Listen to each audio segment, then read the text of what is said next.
Hello student, मैं Anoop sir. आज हम लोग अपवाह यानी को जो ड्रेनेज चैप्टर था क्लास 9th में, उस ड्रेनेज चैप्टर का सेकेंड लेक्चर देखेंगे। ठीक है, सॉरी थर्ड लेक्चर देखेंगे, जिसमें आज आपको हिमालय की नदियाँ, हमने उस दिन बताया था जो हिमालयाज रिवर्स हैं वो मुख्यतः 3 सिस्टम में डिवाइड हैं, एक सिंधु, एक गंगा और एक ब्रह्मपुत्र। यानी कि 3 हिमालय से निकलने वाली नदियों के मुख्यतः 3 तंत्र हैं। एक हिमालय से निकलने वाली सिंधु नदी तंत्र, एक गंगा नदी तंत्र, एक ब्रह्मपुत्र नदी तंत्र, यानी Sindhu system, Ganga system and Brahmaputra system. तो सबसे पहले हम लोग शुरू करते हैं हिमालय से निकलने वाली नदियों में सिंधु नदी तंत्र, यानी Sindhu river system. Sindhu river system.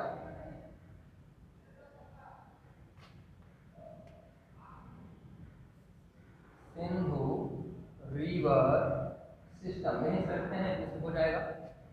तो देखते हैं, सिंधु नदी की बात करते हैं तो यहाँ पर एक झील है जिसका नाम है मानसरोवर। ये लैक है हमारी मानसरोवर लैक। यहीं से ये सिंधु नदी निकलती है जो लद्दाख से भारत में प्रवेश करती है, लद्दाख से गिलगित और गिलगित से बलूचिस्तान होते हुए पाकिस्तान में प्रवेश करती है और कहाँ, अरब सागर में, यानी कराची शहर के बगल में अरब सागर में गिरती है।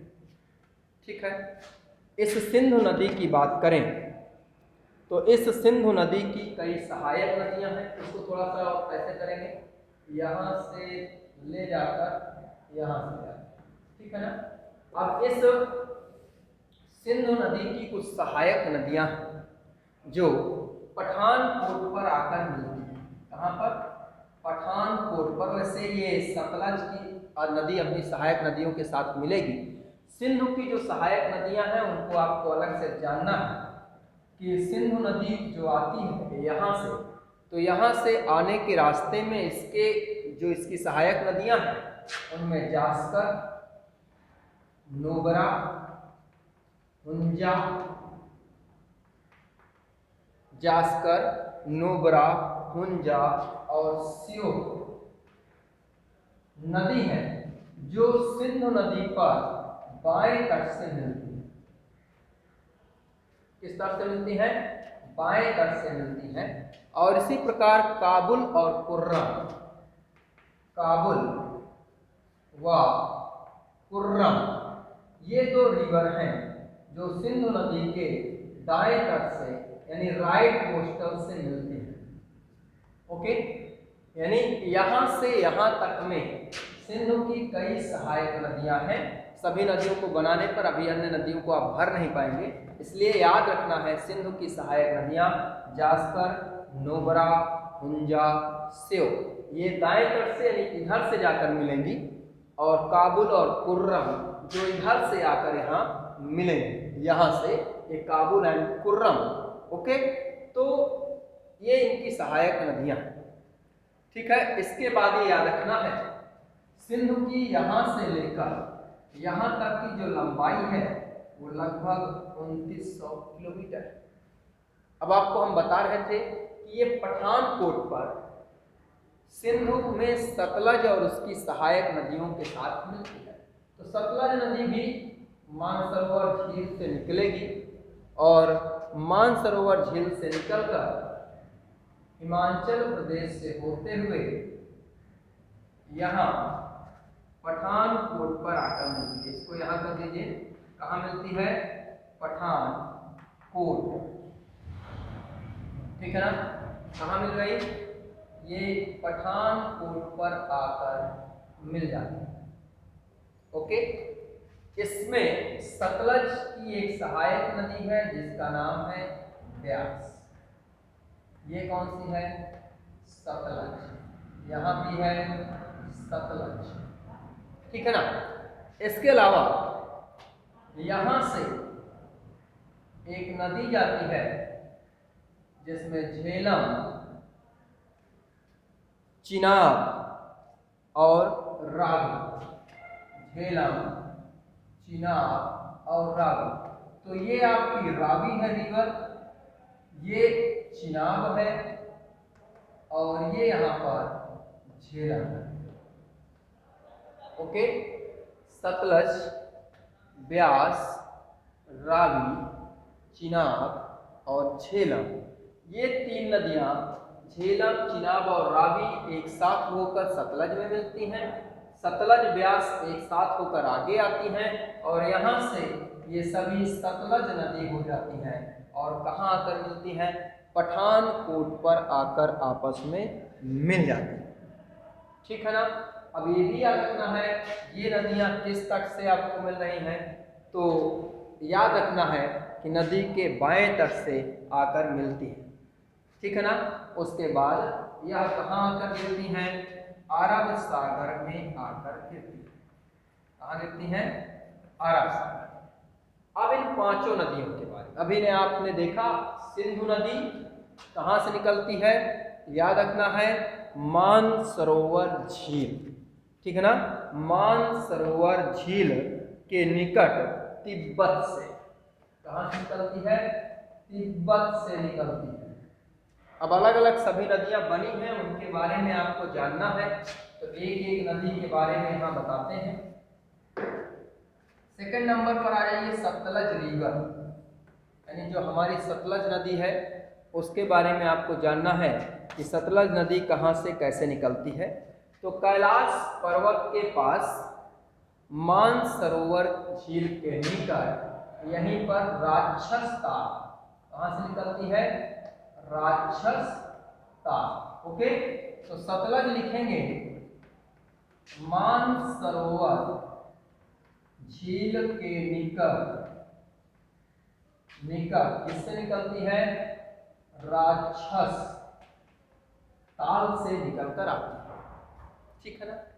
इसकी कुल लंबाई 1450 किलोमीटर, यानी ये रिवर 1450 किलोमीटर बहती है। ये भारत के हिमाचल प्रदेश, पंजाब से बहते हुए पाकिस्तान में प्रवेश करती है। तो बताना है हिमाचल प्रदेश और पंजाब से होते हुए यह नदी आगे बढ़ती है।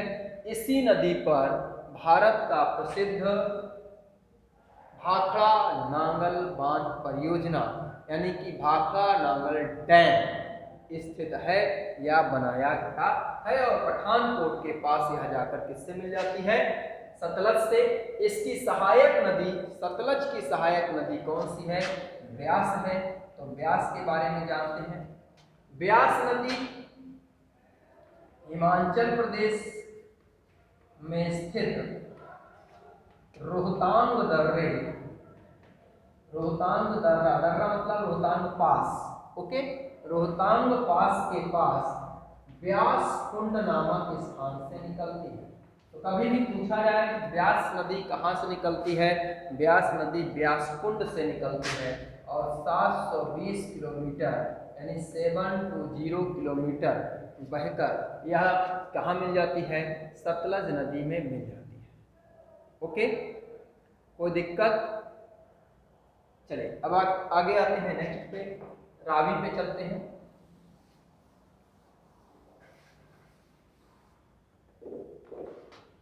थर्ड नंबर पर हम रावी रिवर को देखेंगे, यानी रावी नदी का क्या स्थित है। तो रावी नदी भी आपको यही रोहतांग दर्रा है ये, ठीक है ना। तो ये भी लिखेंगे रावी नदी हिमाचल प्रदेश की रोहतांग दर्रे, ठीक है ना। रोहतांग दर्रे से यह निकलती है रावी नदी, हिमाचल प्रदेश के रोहतांग दर्रे से यह प्रवाहित ये निकलती है या बहती है और ये किस में जाकर मिल जाती है? ये चिनाब झेलम के नदियों के साथ जाकर मिलती है। ये 720 किलोमीटर प्रवाहित होती है। सॉरी, ब्यास जो है वो 720 ना होकर उसे आप 770 किलोमीटर कर लेंगे, ये 720 किलोमीटर प्रवाहित होती है। इसी के साथ रावी में चिनाब दिया है, ये चिनाब की बात करेंगे तो यहाँ से यहाँ तक चिनाब ही कहलाएगा। ओके, चिनाब नदी की बात करेंगे तो ये हिमाचल प्रदेश के एक प्रकार से कहें तो बारालाचा दर्रा, ये जो है हिमाचल प्रदेश में एक दर्रा है जिसका नाम है बारालाचा, ठीक है ना। बारालाचा दर्रे के पास से निकलती है। इसमें दो सहायक नदियां होती हैं, एक चंद्रा और एक भागा। कौन कौन सी? चंद्रा और भागा, ठीक है। तो ये चिनाब है, इसकी एक शाखा इधर, एक शाखा इधर, भागा एंड चंद्रा। चंद्रा और भागा नाम की दो नदियां निकलती हैं जो आपस में मिलकर आगे की ओर बढ़ती हैं, ठीक है। इसकी लंबाई की बात करें तो ये भारत में तो 960 किलोमीटर बहती है, लेकिन टोटल इसकी लंबाई अगर देखें तो टोटल यह 1800 किलोमीटर लंबी है। आपसे कभी भी पूछा जाए सतलज की सबसे बड़ी सहायक नदी, सिंधु की सबसे बड़ी सहायक नदी कौन सी है? तो सिंधु की सबसे बड़ी सहायक नदी, यहाँ पर चिनाब को माना जाता है। किसे? चिनाब को, क्योंकि हमने आपको जो सतलज की बताई थी कि सतलज यहाँ से आपको यहाँ तक दिख रही है, ये सतलज जो है यह जो है 1440 किलोमीटर है, और ये जो चिनाब है इसका रास्ता बहुत अजीब ऐसे घूमते हुए आता है। तो ये जो चिनाब है यह जो है 1800 किलोमीटर यहाँ तक बहती है, और उस तरह ये 960 किलोमीटर बहती है। इसके बाद झेलम आते हैं, ये झेलम है इसके ऊपर, तो चलिए झेलम देख लेते हैं। जो झेलम रिवर या नदी है ये जम्मू कश्मीर में एक स्थान है जिसका नाम है शेषनाग। ओके, जम्मू कश्मीर के शेषनाग नामक स्थान से यह निकलती है, या शेषनाग या बोरीबाग भी कहते हैं, शेषनाग या बोरीबाग नामक स्थान से निकलती है। यह 725 किलोमीटर प्रवाहित होती है और जाकर यह किसमें? चिनाब नदी में मिल जाती है, या चिनाब के साथ यह मिल जाती है। तो ये शेषनाग नामक स्थान से, या कहें कि जम्मू कश्मीर के बोरीबाग नामक स्थान से यह नदी निकलती है। 725 किलोमीटर प्रवाहित होने के बाद यह पाकिस्तान में जाकर चिनाब से मिल जाती है। ओके, तो इस प्रकार से आपके सिंधु नदी तंत्र का भाग पूरा होता है। इसमें एक छोटा सा पार्ट और है जिसको आपको समझा देंगे, और उसके बाद यह सिंधु जल समझौता। देखिए, जब कभी भी कोई रिवर दो देशों के बीच प्रवाहित होती है तो उनके बीच एक समझौता होता है, और उस समझौते के तहत जो पहले कंट्री स्थित है वह उस रिवर का कितना प्रतिशत जल उपयोग कर सकती है या रोक सकती है, इससे एक समझौता होता है।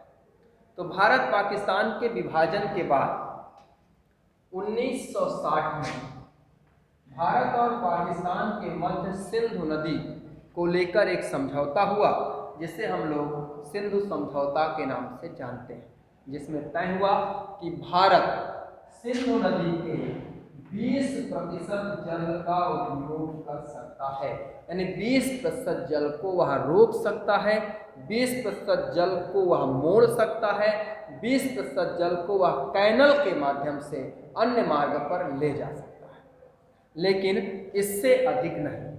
तो इसी में सतलज नदी के तहत, ठीक है ना, सिंचाई के लिए पंजाब, हरियाणा और राजस्थान और दक्षिण पश्चिम भागों में नहर निकाली गई हैं।